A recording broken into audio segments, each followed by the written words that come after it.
We ask our government to do things that other folks don't want to do because you can't make money at it, because it's not profitable. And so we want government to help make sure that kids get opportunity. Sure. And they have to reach the toughest to reach kids, the kids that the private schools generally screen out. We want to make sure that we are serving our veterans, including the oldest, poorest veterans. Mm-hmm.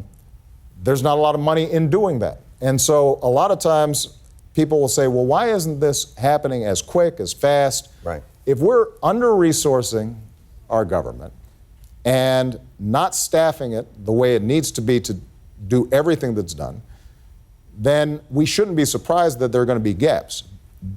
When I came into office, my measure was, can we make stuff a lot better than it has been? And it is a lot better. Don't let perfect be the enemy of good. You know, well, part of the problem is I think that we have a tendency to. I'll give you an example. When there was that problem with the IRS, everybody jumped, including you. What happened with the IRS? Look, you got this back office, and they're going after the Tea Party. Well, it turned out no. Congress had passed a crummy law that didn't give people guidance in terms of what it was they were trying to do. They did it poorly and stupidly, but that becomes. But you really do have only a year left. That's unbelievable. But throwing it out there. No, but hold on, John. This is important. But the truth of the matter is that there was not some big conspiracy there. They were trying to sort out these conflicting demands. You don't want all this money pouring through non-for-profits, but you also want to make sure that everybody's being treated fairly. Right. Now, the real scandal around the IRS right now is that it has been so poorly funded that they can't go after these. But that's recent as well. They cannot go after these folks who are deliberately avoiding tax payments. And the real scandal is a tax code where multinationals can pay zero taxes making massive profits. So we tend to get distracted by the fact that there are going to be elements, because government is a human enterprise, where somebody somewhere is screwing up at any given time because it's a huge system. Overall, it works really well to help a lot of people. What is scandalous is the fact that we are not making as much progress as we should on the basic things that we know government should be doing. Rebuilding our infrastructure, rebuilding our roads, rebuilding our ports, setting up a smarter system for distributing energy, making sure that we're investing in early childhood education. And so you're absolutely right that part of my job for the last 7 years and part of my job over these this last year coming up is to continually improve and make sure the government is functioning as well as it could. But you can't use that as an excuse for the big structural problems that we're facing right now that are not being addressed. Typically, those have to do with the fact that the political system is broken as opposed to because government can't work properly. See, that's what I want to get to, is that vision of what 21st century government looks like outside of the politicization of it. How do you govern and do the services that you're talking about whilst being in that situation? And if it's four guys in a T-shirt, isn't there an executive action that can cut through? So here's what we did. Yes. You're the commander-in-chief. After the healthcare.gov fiasco, we brought in an entire team of guys basically volunteering their own time from Google, Facebook, guys in T-shirts. They're not wearing T-shirts now. They are dressing up a little bit, although not that well. Understood. And we have created what we're calling the U.S. Digital Services. And we're basically getting guys to rotate in for a year or 2 years. And we're just putting them on a whole bunch of these problems, whether it's how do we make an SBA loan easier to get? How do we make sure that this agency is more customer friendly? How do we make sure that people can go to one website instead of 16 to find out the information they need? So these guys are spreading out throughout the government, and they are, in fact, systematically chipping away at a lot of these problems. And I think we will be, by the time I leave here, we're going to be able to say that government is working much better, Right. much more efficiently, much more customer friendly than when I came into office. It's interesting, But- though, it frustrates you, because I can tell, Yes. as we're talking, you're having a nice time, Yeah. you're talking about the Iran deal. When we talk about things that don't It's work, I frustrating. think it's frustrating to Of you course. because you feel like we're amplifying things out of proportion. And I might agree with that, And that is on true. certain issues. And that is absolutely true that we Yes. are. Because Well, the VA, though, I would take an exception to. Well, look, the issue with the VA is every single, if there's one veteran who's not getting the services they need, Right. then we're failing that veteran. And that's absolutely critical. But let's take something like homelessness among veterans. So we've cut that by a third. No question. Now, I've still got 2/3 of these folks that we've got to make sure have proper housing, because if they fought for us, they should be able to find a home here in the United States of America. And but this goes to but this goes to the larger point. You asked me how I'm doing and how am I feeling, and senioritis, and am I feeling pretty good right now? One of the things I'm proud of, and this is not just me, this is our entire team, Right. is we have looked at a whole slew of problems when we came into office, and we've said, where can we advance the ball down the field each and every time across the board? And we don't score a touchdown every time, but we move the ball forward. Do you feel like you've hit the metrics that you wanted to hit, even within? You're always going to fall short, because if you're hitting your marks, that means you didn't set them high enough, right? So on healthcare, Am I being unreasonable to you? Am I being unfair in suggesting that in this one instance, yeah, government failed to address a problem in an appropriate time frame, failed to do it? I think you are being entirely fair that the VA has not done what it needs to do in terms of our veterans. Okay. That is something that built up over 50 years. And the question then becomes, Whose fault is it? no, I don't, no. I thought that was the question. No, the question is, how do we set the right benchmarks so that we know we're making progress and we're moving in the right direction? My guest tonight, the 39th President of the United States, who is also a Nobel Peace Prize winner. His latest book is called Our Endangered Values, America's Moral Crisis. Please welcome to the program, President Jimmy Carter. Sir?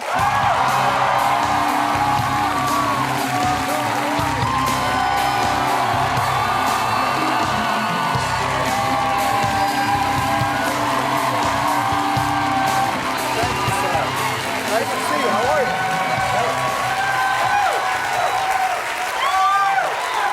Nice to see you. Thank you for being with us. Pleasure. The book is called Our Endangered Values. It is your 20th book. Absolutely. You have been traveling the world, monitoring international elections, doing wonderful missionary work, building homes. Sir, I ask you this. Why are you busier? Why do you work harder than our actual president?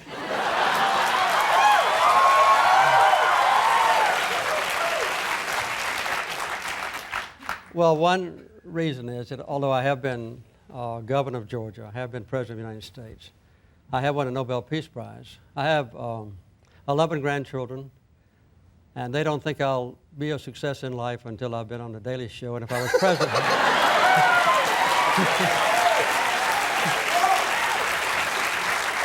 president, I couldn't be here. I understand, sir, and that's what this show is for. Give kids like you a break. We're here to help you out. All right, thank you for that. How did a Southern Baptist, conservative, really, person become the nemesis of the right in this country? There's a certain segment of the country that demonizes Jimmy Carter. It's a very small segment. A very small segment. Well, I told the truth. And this book has now been out about 6 weeks. Nobody's found anything wrong with it. It points out, I think, in very vivid terms, it's still on sale, that Yes, it is. And by the way, That they a have lovely been- Christmas gift this would make. absolutely. And there have been dramatic and unprecedented basic changes in America's policies that are deeply concerning to me. It's not Democratic versus Republican. It's not liberal versus conservative. these are radical changes compared to what was done in all previous administrations, including George Bush Sr. and Dwight Eisenhower and Gerald Ford and Ronald Reagan and all Democratic presidents as well. These are radical changes, and that's what I thought I'd devote my time to. It's my first book that's been about political issues. A lot of the changes you peg to the rise of fundamentalism, not just in this country, but around the world over the past 30 years, beginning with the hostage crisis in Iran. That's true, in religion and in politics. And lately, what's been of great concern, in addition to what I've already said, is the merger of the two, the merger of religion and politics. Because I happen to be a Christian, and I think that my religion teaches me that you should render unto Caesar the things that are Caesar's, unto God the things that are God. And Thomas Jefferson, one of our founding fathers, said that we should build a wall between the church and state. That wall is being deliberately and ostentatiously, not secretly, broken down. So there's been an increasing merger in this country of fundamentalism on the religious side, fundamentalism on the political side, and the two have come together. Do you have a sense in your mind why that hasn't been stopped by the electoral process? Because there is, I see it everywhere, concern over that type of extremism or infiltrating itself into the government or these things. But every election cycle that comes around doesn't seem to reflect that dissatisfaction.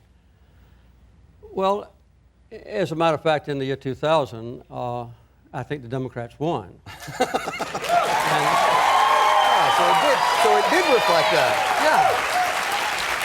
And in 2004, the results of election were predictably distorted because about 9 or 10% of the American people will tell you today that they vote for the incumbent president, even if they don't agree with him or his policies, as long as he is the commander-in-chief of our young men and women overseas with their lives in danger. So there's a tremendous effect of patriotism in this country. And I think that patriotic inclination was strongly savaged, but also very greatly utilized by the Republicans. And that changes the politics of it. Along with, obviously, the global initiatives, there's also your role as Batman. Recently, you flew to North Korea and basically went behind enemy lines to retrieve 2 journalists. How did that come about? And I think we have a still of, they have the look. But here's what's so great about that is it's almost as though in your mind you were thinking to yourself, like, you look on your face, like, I can't believe I'm sitting next to this guy. This guy is. What was going on? What are the negotiations like with a Kim Jong-il, with someone who is, I don't want to say insane, but a crazy person? How do you? Well, actually, if you go back to that picture, yeah. You remember the second James Bond movie starring Pierce Brosnan? Sure. Where the bad guy was a North Korean who had plastic surgery and looks just like an English lord? Well, I was auditioning for a sequel there. It looks like I look like I'm in the government. Actually, here was the deal. I undertook a humanitarian mission at the request of the family after the North Koreans said that they would like to receive me. I had no authority to negotiate for the government, but I knew what my government's positions were, and I'd done a whole lot of work on North Korea. So I was honored to go. The trick was to do it in a dignified way that was not in any way insulting to the North Koreans, but that didn't look like this was a walk in the park where everything's hunky-dory and it was just fine, that these young women got sentenced to 12 years for stepping across a river. And your face was purposeful. Your expressions were purposeful. Yes. What I was trying to do is not smile and not scowl. I was sort of trying to look like an empty suit. I'll tell you what I wanted. I wanted you to go in there like Liam Neeson in Taken and just jump in there and start just body count, just everywhere. With you in North Korea just grabbing people, I just would have been such an awesome scene. Yeah. You also recently had lunch with Barack Obama. I did. You guys sat down, and I assume he wanted to talk healthcare a little bit. He wanted to maybe. What's that type of meeting like now? And what's the expression that you have to put on your face for that meeting? Well, you know, we only have one president at a time, so I put on whatever expression he thinks I should. I think, besides, you know, given Hillary's job, I think you should always suck up to the boss. No, I think it's wise. I mean, don't you? To heck with this being canon business. Suck up to the boss. Right? Yes. No, actually, I was first honored that he called and wanted to have lunch, and he was down on Wall Street, so we ate down there. We ate at El Molino, had a wonderful meeting. And Who paid? we split it. I didn't know we split it. I intended a treat, but I read in the paper that we split it, and the press is never wrong, so I'm sure that's right.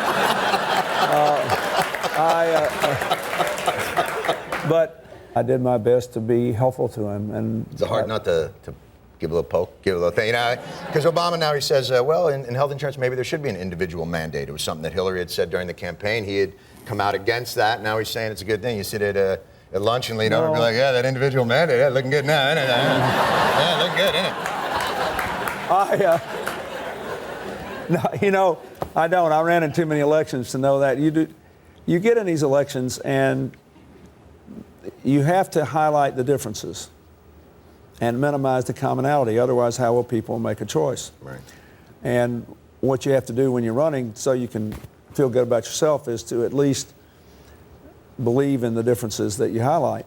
But then after an election, there are always circumstances, particularly if you become president, where circumstances take over. And then the job becomes a constant contest between doing what you pledged to do when you ran, without which you will feel like you let the American people, and especially people who voted for you, down, and responding to incoming fire.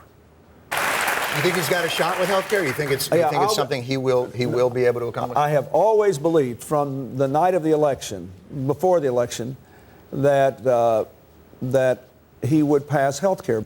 I also believe that the circumstances today are just what they were 15 years ago, except all the indicators are worse. That is, we spend now 50% more than any other country, yet we're the only wealthy country that doesn't insure everybody, and we don't have better health outcomes than most upper income countries. But our economic situation now is seemingly much more dire, yes, which is a complicating factor. It's complicated. The only thing that's harder for him than me is that this economy is even worse, and people saw me trying to bring the deficit down and go into a balanced budget, and they think, gosh, we already got this problem. Right. But the deal. But keep in mind, we can save money if we do health care right. Right. We can save money. We're already spending 16% of our income on health care. No one else is spending more than 10.5. That's Canada. It's $800 or $900 billion we're spending that we wouldn't be spending if we had any other country's system, and yet we don't get better health outcomes for it, and we don't cover everyone. So what we have to do is find a way to cover everyone, to make everybody who already has health insurance have secure insurance, and to cut the outside costs. Because what happens is, if, let's say, one of these young people out here doesn't have health insurance, they'll still get health care, but it'll be too late, too expensive in the emergency room, and then their costs will be passed along to everybody else, which is why young people have supported President Obama's call, even though they'll be subject to the individual mandate more than anybody else. Right. The important thing is to keep stumbling in the right direction. Will he prevail this time? I think so. It's time. We got to do it.